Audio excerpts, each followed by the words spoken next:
Pinanghahawakan mo pa ba ang bigat ng nakaraan mo? Ang mga alaala ng sakit, kahihiyan, at panghihinayang kahapon ay patuloy na bumabagabag sa iyo. Kung ibinubulong ng Diyos ang isang mapagpalayang katotohanan sa iyong kaluluwa, nais niyang bitawan mo ang iyong nakaraan at magtrabaho patungo sa isang maluwalhating hinaharap. Ngunit ano ang napakahalaga sa pagpapaalam sa nakaraan na nais ng Diyos na gawin mo ito?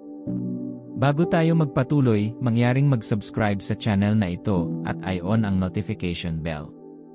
Siguraduhin panoorin mo ang video na ito hanggang sa dulo upang matanggap ang mga pagpapala nito. Ang bawat tao ay nabubuhay ng may pag-asa at pag-asa sa isang mas magandang bukas. Ngunit kung minsan ay mahirap tumuon sa kung ano ang magdadala sa iyo pasulong. Alam mo ba kung bakit? Ito ay dahil sa mga alaala ng nakaraan. Maaaring naapektuhan ka ng nakaraan, ngunit hindi ka tinukoy nito. Kung hindi mo ito bibitawan, ito ay magdudulot sa iyo ng higit na pinsala kaysa sa mabuti. Ang mahigpit na pagkakahawak nito sa iyong kasalukuyan at hinaharap ay lubos na nakakagigil. Kung hindi ka mag-iingat, pipigilan ka nitong maranasan ang kapuspusan ng pag-ibig at biyaya ng Diyos. Nais ng kaaway ng iyong kaluluwa na manatili kang isang bilanggo sa kung ano ang maaaring mangyari. Ngunit salamat sa Diyos na mayroon kang Ama na nagnanais na palayain ka sa mga tanikala ng kahapon. Sinasabi sa Isaias 43:18 19. Huwag mong alalahanin ang mga dating bagay o isaalang-alang ang mga bagay ng nakaraan. Narito, ako'y gagawa ng isang bagay na bago. Ngayon ay sisibol, hindi mo ba malalaman? Mga ilog sa disyerto. Hinihikayat ka ng Diyos na palayain ang mga pasanin ng iyong nakaraan at yakapin ang mga bagong bagay na Kanyang ginagawa sa iyong buhay. Hindi ito nangangahulugan na kalimutan o ipagkait ang pagkakaroon ng iyong nakaraan. Nangangahulugan ito ng pagsuko nito sa iyong buhay. At habang ginagawa mo ito, tumanggi na payagan ang sakit nito na magdikta sa iyong kasalukuyan at hinaharap.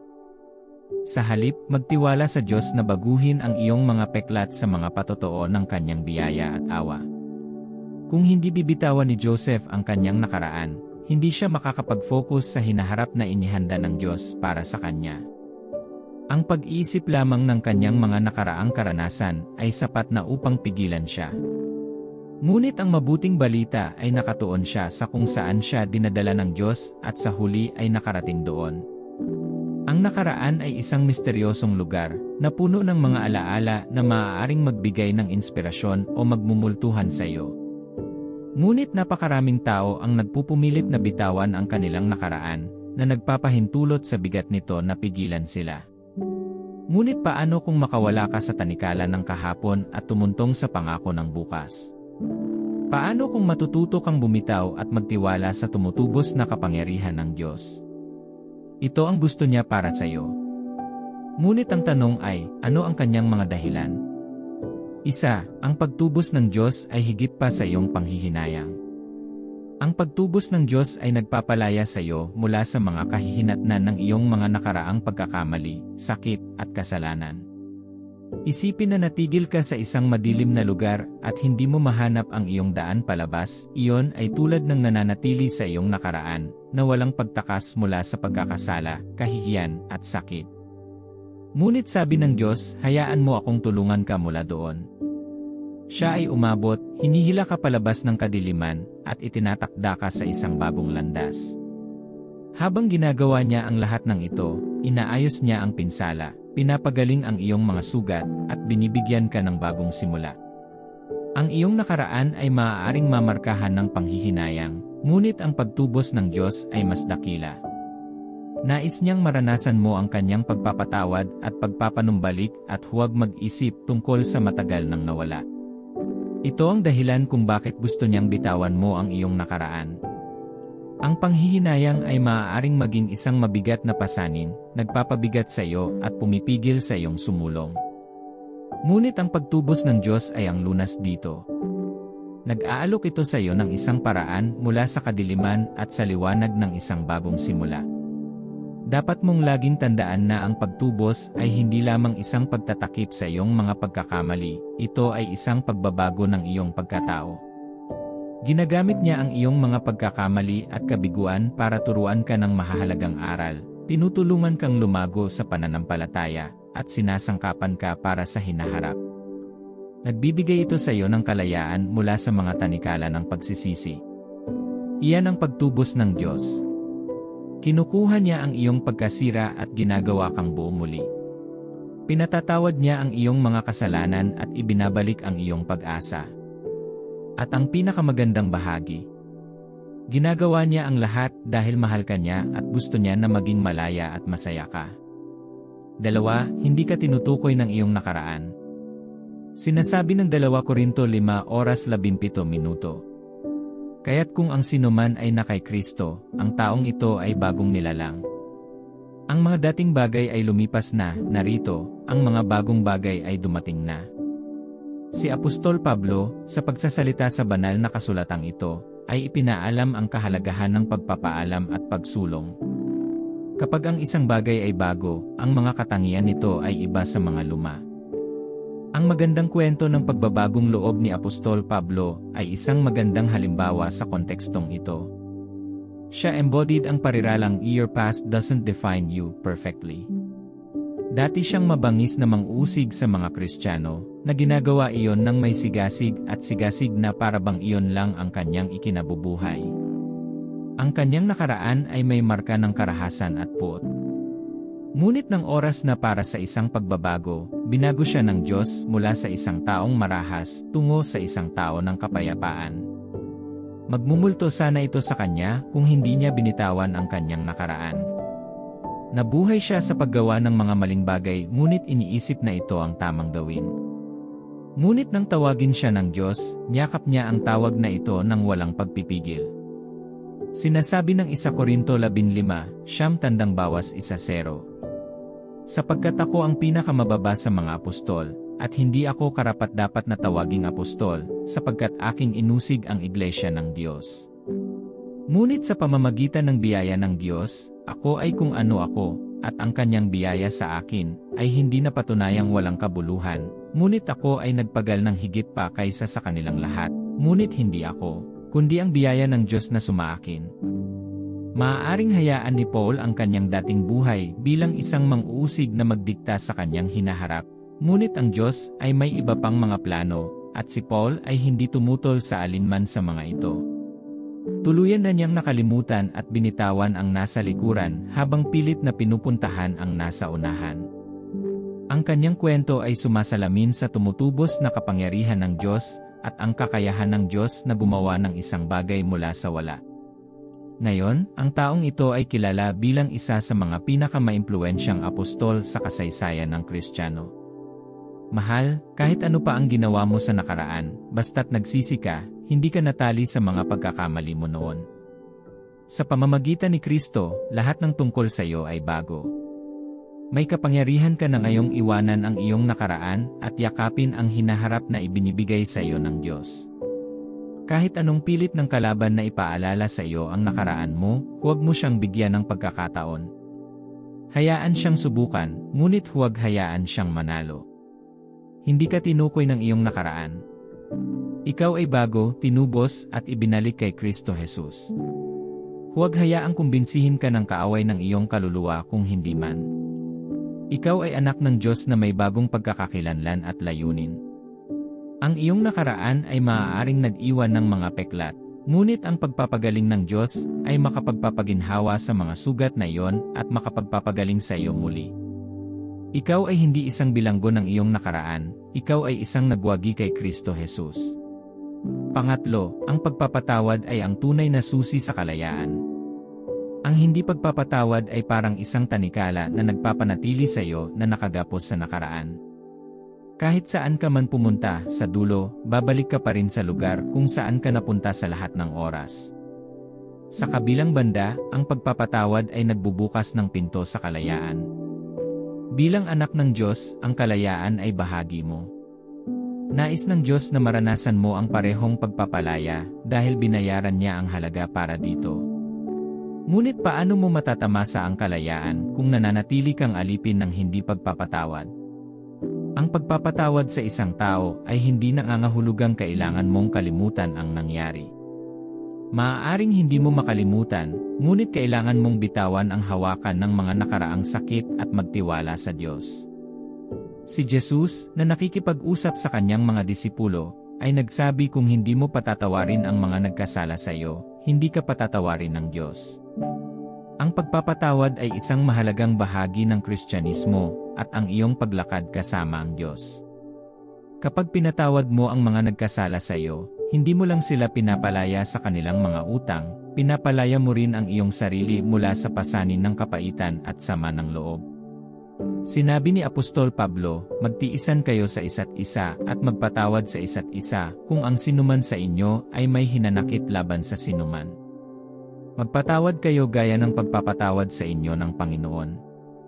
Sa 2 mga taga-Korinto 2:10-11, isinulat din niya, ang sinumang pinatawad ninyo, pinatatawad ko rin. Maaaring hindi tayo linlangin ni Satanas dahil hindi natin alam ang kanyang mga pakana. Minamahal, kapag nagpatawad ka, mas mapayapa ka kaysa kapag nag-ipon ka at pinahihintulutan ang mga sama ng loob na mamuo sa iyong puso. Malaki ang epekto nito sa iyong kalusugang pangkaisipan. Ngunit sa paglaya mo sa bigat ng kahapon, matutuklasan mo ang kalayaang mamuhay sa kasalukuyan. Yayakapin mo ang kagandahan ng bagong nilikha ng Diyos sa iyo at lalakad sa layunin at tadhana na kanyang itinakda para sa iyo.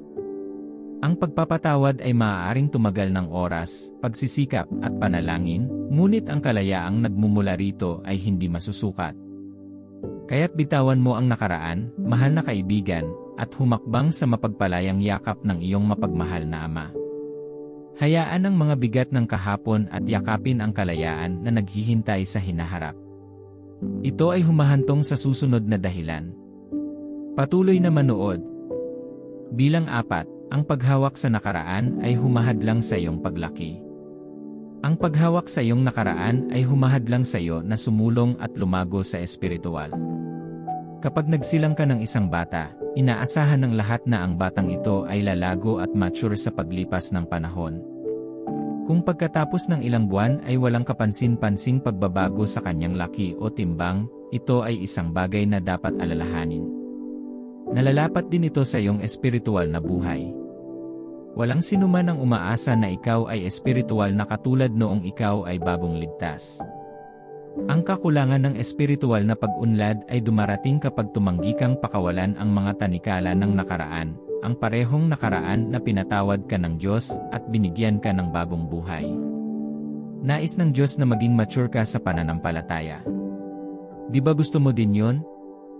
Well, hindi ito maaaring mangyari kapag ang mga bigat ng iyong nakaraan ay patuloy na humahadlang sa iyong pag-unlad. Ang mga bigat na ito ay maaaring ang sakit, kahihiyan, o mga pag-urong na iyong naranasan.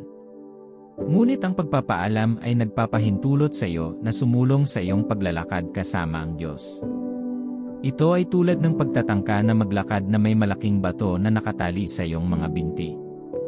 Ang paghawak sa nakaraan ay parang pagsasabi na ang mga pagpapala ng Diyos sa kasalukuyan at sa hinaharap ay hindi sapat, kaya mas gugustuhin mong panghawakan ang pamilyar, kahit na ito ay hindi malusog para sa iyo.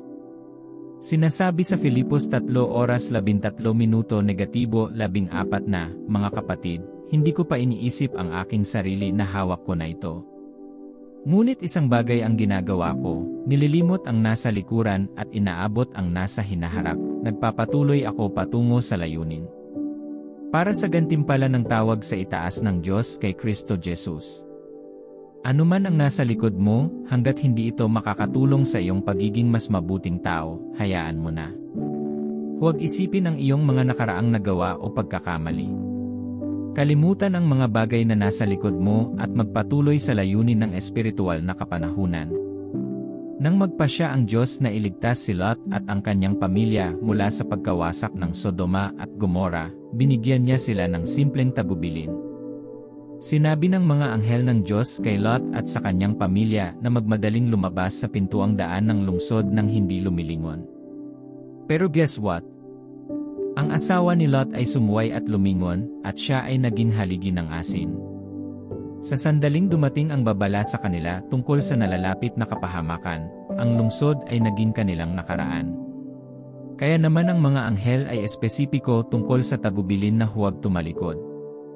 Sa halip na tumuon sa kung ano ang nasa unahan, ang asawa ni Lot ay patuloy na iniisip ang mga bagay na kanyang naiwan. Hindi niya maalis sa isip ang pagkawala ng kanyang bahay. Sa sandaling iyon ay lumingon siya at tinapos ang kanyang mga pagkakataong sumulong. Gaya ni Apostol Pablo, patuloy na magpatuloy sa layunin ng espiritual na kapanahunan. Paigtingin ang iyong pagsisikap na bumitaw. Magpatuloy at tuklasin ang kagandahan ng pagtutuon sa hinaharap na mayroon ang Diyos para sa iyo.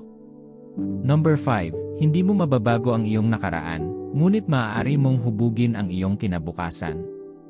Nakagawa ka na ba ng isang bagay sa nakaraan at nais mong ibalik ang mga kamay ng oras upang baguhin ito? Maaaring mangyari ito ng maraming beses, ngunit nananatili ang katotohanan na imposibleng baguhin ang nakaraan. Kung nagkamali ka at napagtanto mo ito, ang pinakamagandang bagay na magagawa mo ay maging mas maingat sa susunod. Kung nagluluto ka at nagkamali kang magdagdag ng sobrang asin sa iyong kaldero ng sopas, maaari mo bang alisin ito? Siyempre hindi. Ang pinakamagandang bagay na maaari mong gawin ay subukang itama ito at gumawa ng mas mahusay sa susunod na pagkakataon. Ito ay pareho sa iyong mga aksyon. Kung mayroon kang mainit na pagtatalo at magsalita ng masasakit na salita sa isang tao, maaari kang humingi ng paumanhin pagkatapos, ngunit hindi pa rin ito binabago ang iyong sinabi. Hindi mo na mababawi ang iyong mga salita. Nangangahulugan ito na ang paghawak sa iyong nakaraan ay hindi mabubura ang nangyari. Sa halip, binabawasan nito ang iyong mga pagkakataong tumuon sa hinaharap. Tinatawag ka ng Diyos na tumingin sa unahan, upang ituon ang iyong mga mata sa mga plano niya para sa iyo. Hindi ka ba napapagod na laging lumilingon ng may pagsisisi at patuloy na bumubulong, nalaman ko ba? Ang nakaraan ay tulad ng isang libro na isinulat at naipublish, ngunit ang hinaharap ay isang blangkong pahina na naghihintay para sa iyong mga pagpipilian at aksyon upang punan ito ng layunin at kahulugan. Sa parehong paraan, hindi mo mababago ang nasusulat na, hindi mo mabubura ang iyong nakaraan, ngunit maaari kang gumawa ng bagong kabanata sa iyong buhay. Ngayon ang tanong ay, mananatili ka bang bilanggo ng iyong nakaraan, o magtitiwala ka ba sa Diyos na susulatan ka ng bagong kwento? Magiging isang pagkakamali na hayaan ang mga pagkakamali at sakit ng kahapon na magdikta sa iyong bukas.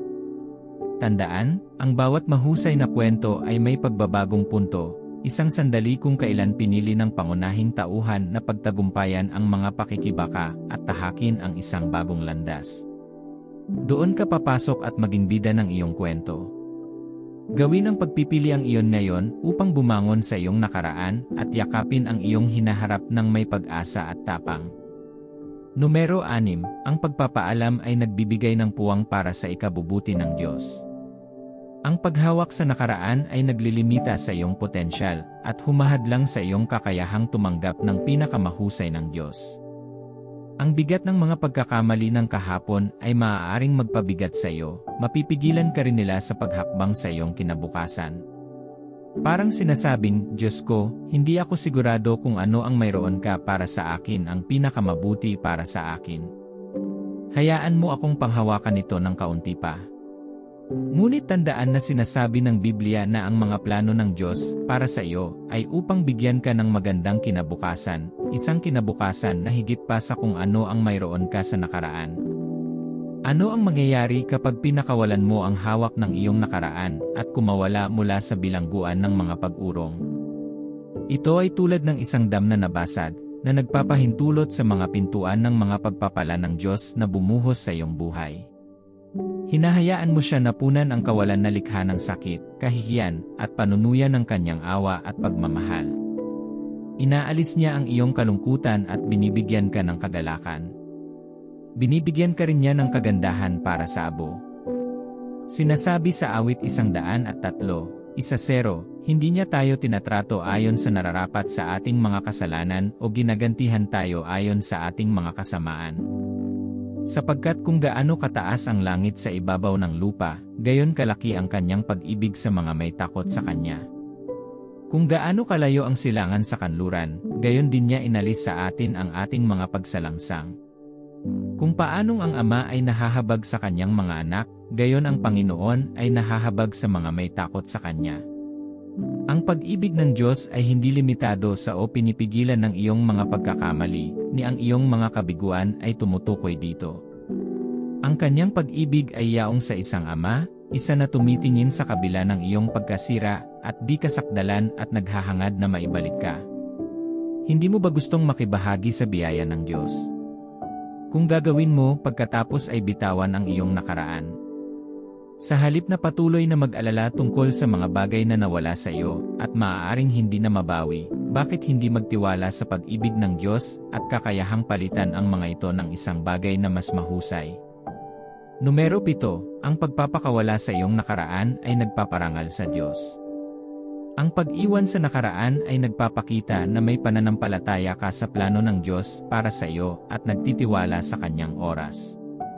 Ito ay nagpapakita ng iyong paniniwala sa Kanyang kakayahang gabayan ka tungo sa isang mas magandang kinabukasan. Kapag pinakawalan mo ang mga pasanin ng kahapon, sinasabi mo na ang Kanyang biyaya ay sapat na makapangyarihan upang tubusin ang anumang sitwasyon. Mula sa paglikha, ang tungkulin ng tao ay parangalan ang Diyos at sundin ang Kanyang mga utos. Hinihiling nito na huminto ka kapag sinabi niya ito at umalis kapag hiniling niya sa iyo. Sinabi niya na dapat mong kalimutan ang mga dating bagay at tumutok sa mga bagay sa hinaharap. Alam mo ba kung bakit? Ito ay dahil siya ay gumagawa ng isang bagong bagay. Kaya kapag nagpasya kang bitawan ang iyong nakaraan, ipinapakita nito na iginagalang mo ang kanyang mga tagubilin. Habang ginagawa mo ito, umaasa ka sa kanyang karunungan, nagtitiwala na may layunin siya sa lahat ng bagay na kanyang pinahihintulutan na mangyari sa iyo. Sa pagpapaalam, ipinapahayag mo na ang mga plano ng Diyos ay mas mabuti kaysa sa iyo at ang kanyang mga paraan ay mas mataas kaysa sa iyo. Parangalan ng Diyos dahil siya ay Diyos ng mga bagong simula. Mahal na anak ng Diyos, sa lahat ng iyong ginagawa, tandaan na ang iyong nakaraan ay hindi isang kahulugan ng iyong kahalagahan o hinaharap, ito ay isang patotoo ng katapatan at pagtubos ng Diyos. Kung paanong iniwan ng mga Israelita ang Ehipto upang makapasok sa lupang pangako, gayon din dapat mong pakawalan ang mga tanikala ng iyong nakaraan upang yakapin ang mga pangako ng Diyos.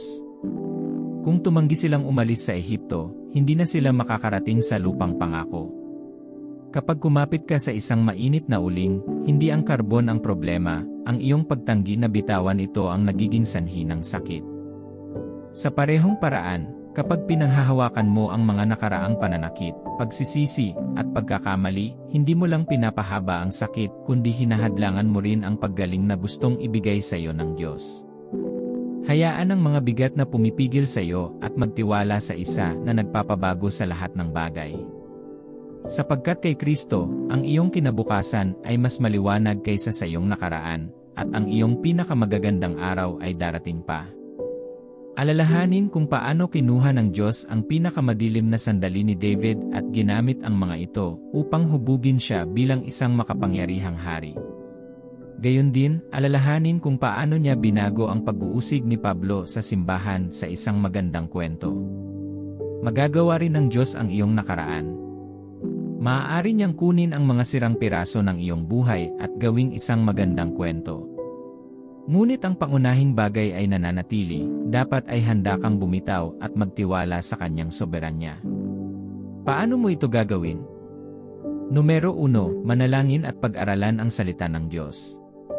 Ang panalangin ay isang susi na nagbubukas ng maraming pinto at lumilikha ng kapaligiran para sa ilang mga bagay na mangyayari. Kapag nananalangin ka, nagagawa mong kumonekta sa Diyos. Nagbibigay daan din ito sa iyo na ibahagi ang iyong mga iniisip, na darama, at mga karanasan sa Kanya. Sa ganitong paraan, makakagawa siya sa iyong buhay upang magdala ng kagalingan at pagpapanumbalik. Pagkatapos, habang pinag-aralan mo ang salita ng Diyos, magsisimula kang makita at mauunawaan kung ano ang sinasabi nito tungkol sa iyo. Ito ay magbibigay sa iyo ng mas magandang ideya ng kalooban ng Diyos para sa iyong buhay. Doon mo lang mauunawaan na siya ay laging kasama mo kahit sa pinakamadilim mong sandali. Mauunawaan mo na ang kanyang pag-ibig at biyaya ay mas malaki kaysa sa anumang pagkakamali o nasaktan, at gusto niyang gamitin ang iyong mga karanasan para maging mas malakas at mas matalino ka. Habang pinag-aralan mo ang salita ng Diyos at nananalangin, makakaranas ka ng pagbabago sa iyong pag-isip at pag-ugali.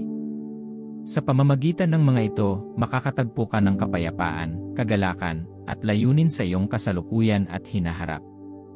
Magagamit mo rin ang iyong mga karanasan para tulungan ang iba at papurihan ang Diyos. Pangalawa, kilalanin at tanggapin ang iyong mga nakaraang pagkakamali. Nangangahulugan ito na harapin ang mga masasakit na alaala at ang mga pagkakamali na iyong hinarap sa nakaraan. Kung mayroon kang anumang matagal ng problema, sa halip na hayaan silang magtagal, harapin ang mga ito ng may pananampalataya at lakas ng loob. Madaling sugpuin o tanggihan ang iyong mga problema, ngunit pinapahaba lamang nito ang proseso ng pagpapagaling. Maraming tao ang nag-isip na ang pagkilala sa iyong nakaraan ay nangangahulugan na pinag-isipan mo ito. Well, hindi ito totoo. Sa halip, hinarap mo ito ng direkta na nagpapahintulot sa iyong sarili na maunawaan ang mga karanasang humubog sa iyo. Dapat mong tanggapin na ang iyong nakaraan ay bahagi ng iyong kwento, ngunit hindi ito ang buong salaysay. Higit ka sa iyong mga pagkakamali at higit pa sa iyong sakit. Ikaw ay minamahal na anak ng Diyos, karapat-dapat sa pagmamahal, kapatawaran, at pagtubos. Magiging mas madaling bumitaw at magpatuloy kapag ginawa mo ito, alam na wala kang pipigil sa iyo. Pangatlo, isuko ang lahat sa Diyos. Maaari mong panghawakan ang nakaraan dahil sa palagay mo ay kailangan mong pangasiwaan ang iyong buhay upang magkaroon ng kahulugan sa nangyari, upang maunawaan kung bakit naging ganito ang mga bagay. Pero ang totoo, hindi sa lahat ng pagkakataon ikaw ang utak sa likod ng kwento mo. Ang buhay ay magulo at kung minsan ang mga bagay ay nangyayari. Ngunit upang tunay na maituwid ang ilang mga bagay sa iyong buhay, kailangan mong isuko ang lahat ng ito sa Diyos. Ito ay isang mahalagang hakbang sa pagpapaalam sa iyong nakaraan. Kapag ginawa mo ito, nangangahulugan ito na isinusuko mo ang iyong pagnanais na bigyang katwiran o ipaliwanag ang nangyari. Ito ay nagpapakita ng iyong antas ng pagtitiwala sa pinakamataas na kapangyarihan ng Diyos at kakayahang pakalmahin ang unos sa iyong buhay. Ito ay isa pang mahalagang paraan upang epektibong palayain ang iyong nakaraan ng walang pagsisisi. Kapag ang Diyos ang may kontrol, nakakasigurado ka ng katatagan. Numero 4, tumutok sa kasalukuyan at magtrabaho patungo sa iyong hinaharap. Kapag naipit ka sa nakaraan, madaling mawala sa paningin ang kagandahan at pangakong naghihintay. Ngunit nais ng Diyos na tumuon ka sa kasalukuyang sandali at magtrabaho patungo sa iyong hinaharap. Ang pagtutok sa kasalukuyan ay nangangahulugan ng pagiging maingat sa iyong mga iniisip, emosyon, at mga aksyon. May magandang plano ang Diyos para sa iyo. Bilang kanyang minamahal na anak, nais niyang paunlarin ka at gawing dakila. Ngunit upang makibahagi dito, dapat kang manatiling nakatuon at iwagayway ang mga distractions mula sa iyong nakaraan. Kapag nakatutok ka sa kasalukuyan, mas madali mong makita ang kagandahan ng mga pangako ng Diyos sa hinaharap. Dapat kang gumawa ng mga hakbang patungo sa pagkamit ng iyong mga layunin at maging intensyonal tungkol dito. Gaano man kaliit, magsimula sa isang lugar at maniwala na ang Diyos ay gumagawa para sa iyong ikabubuti. Makakatulong ito sa iyo na makawala sa mga tanikala ng iyong nakaraan at yakapin ang kapayapaang ipinangako mo sa hinaharap. Kaya, alisin ang iyong mga mata sa rearview mirror at ayusin ang mga ito sa unahan ng kalsada. Habang ginagawa mo ito, laging alalahanin ang iyong mga iniisip. Kapag napansin mo ang pagbabago sa iyong isipan sa iyong nakaraan, palitan ito ng papuri at pasasalamat sa Diyos. Manampalataya sa Diyos at magtiwala sa Kanya na itutulak ka sa isang maluwalhating kinabukasan. Minamahal, hindi magiging madali ang bitawan ang iyong nakaraan, ngunit kailangan. Habang lumalakad ka kasama ng Diyos, panghawakan ang Kanyang mga pangako sa iyo, na naniniwalang sila ay at Amen. Naway bigyan ka ng biyaya ng Diyos na palayain ang iyong nakaraan, yakapin ang kasalukuyan, at hakbangin ang hinaharap ng may kumpiyansa. Naway maranasan mo ang kapayapaang dulot ng pagkaalam na hindi ka tinukoy ng iyong nakaraan, ngunit si Kristo sa iyo ay ang pag-asa ng kaluwalhatian. Manalangin tayo. Ama sa langit, lumalapit ako sa iyo nang may pasasalamat sa aking puso. Kinikilala ko kayo bilang tagapagbigay at tagapagtaguyod ng aking buhay. Nagpapasalamat ako sa iyo sa dakilang pribilehiyong ito na matuto mula sa iyo ngayon. Salamat sa iyong salita ng pagpapagaling. Nagpapasalamat ako na tinuturuan mo akong bumitaw para makontrol mo ang buhay ko. Nais kong hingin ang iyong awa, Panginoon. Saliksikin mo sana ang aking puso at linisin mo ako sa lahat ng paraan na hindi mo kinalulugdan. Patawarin mo ako sa aking mga kasalanan at tulungan mo akong buksan ang aking puso sa iyong banal na espiritu. Hinihiling ko na sana ay tulungan mo akong palayain ang bawat anyo ng pagmamataas at ayaw na baguhin ang aking mga paraan. Nais kong isuko ang aking buhay sa iyo at kalimutan ang aking masakit na nakaraan. Turuan mo akong pagaanin ang bawat pasanin ng nakaraan sa pamamagitan ng pagsandal sa iyo. Tulungan mo akong matutunang ibaba ang bawat timbang sa iyo para matamasa ko ang kalayaan. Alam kong kulang ako ng lakas para mabuhay araw-araw nang hindi pinanghahawakan ang nakaraan. Hindi ko kontrolado ang aking mga emosyon kapag ang mga bagay ay tila nagugulo. Panginoon, hinihiling ko na ipaalala mo sa akin na lagi mo akong kasama. Tulungan mo akong alalahanin na ikaw ay palaging magiging sentro ng aking buhay. Sa mga sandaling ito, hinihiling ko na tulungan mo ako sa aking paglalakbay tungo sa kabuuan. Tulungan mo akong matutong magpatawad sa lahat ng nagkasala sa akin noon.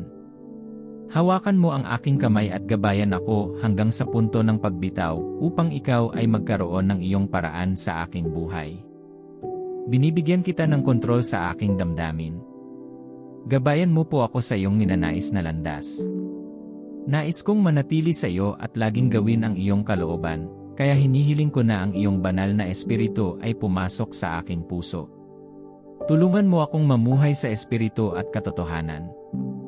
Turuan mo akong unawain na kapag isinara mo ang isang pinto, ito ay dahil may mas magandang plano ka para sa akin. Habang isinasara ko ang pinto sa hindi pagpapatawad, buksan ang pinto sa kapayapaan at kagalakan. Hinihiling ko na tulungan mo akong palayain ang bawat maling pag-isip na naglalayong bihagin ako.